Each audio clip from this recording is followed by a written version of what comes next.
Ever since I was young, I've had this deep love and longing for Spain.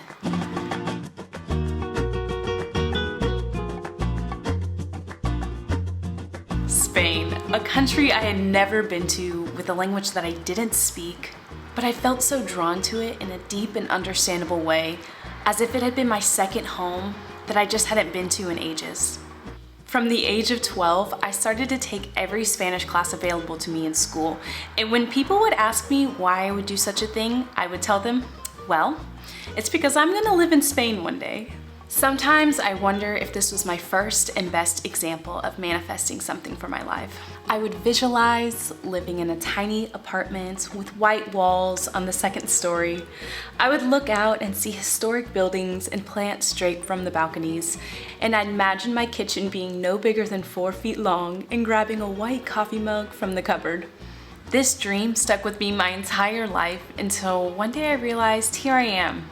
I'm living in Spain and I'm drinking out of a white coffee mug every morning. Too forward dreaming to realize that I have achieved this lifelong dream.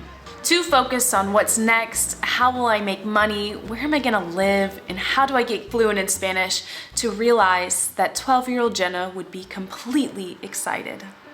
There's always gonna be those little imperfections that seep into our daily life that weren't included in our daydream. In my dream, I didn't quite imagine the realities of an apartment. How it fits into your budget, the cracks in the walls, how all the ants seem to find our place very homey, the old couch that may have just been found on the street, the range of smells, good and bad.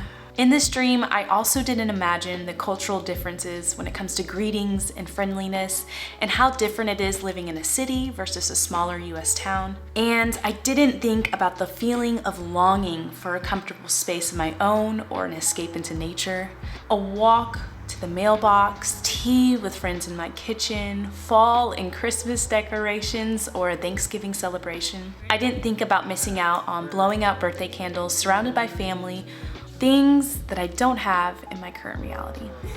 And I think that's because sometimes as dreamers, we live in a different reality. One with just positives in the future, in a dream state that allows us to escape whatever reality we're currently experiencing. But what I notice as a dreamer myself is that regardless of accomplishing a dream, we continue to exit our reality and our mind wanders into a new one. One with no flaws, imperfections, no dirt, no ants, and no cultural miscommunications. For this exact reason, I've started journaling. I write down gratitude, I describe my day, and I allow myself to soak in the present. And it's not that I'm not happy or optimistic, it's just that I find myself not being present in the dream that I'm experiencing right now. So, I have shifted my focus recently to romanticize my current reality instead of a dream one in the upcoming years. I allow myself to feel the now and soak in the emotions, good and bad. As someone who's lived their entire life in forward projection, climbing the ladder in school and then university and then finding new ways to work, stopping and not constantly forward planning is a very big challenge. The best way I've found to combat my mind from living in the future has been gratitude for the present. Gratitude for the simple things. Gratitude for the orange trees, for the café con leches, for the wonderful students I'm able to teach every day, for a comfortable bed to rest on every night, and especially for the 12-year-old Jenna that still lives within me. The dreamer who carried us to this present moment.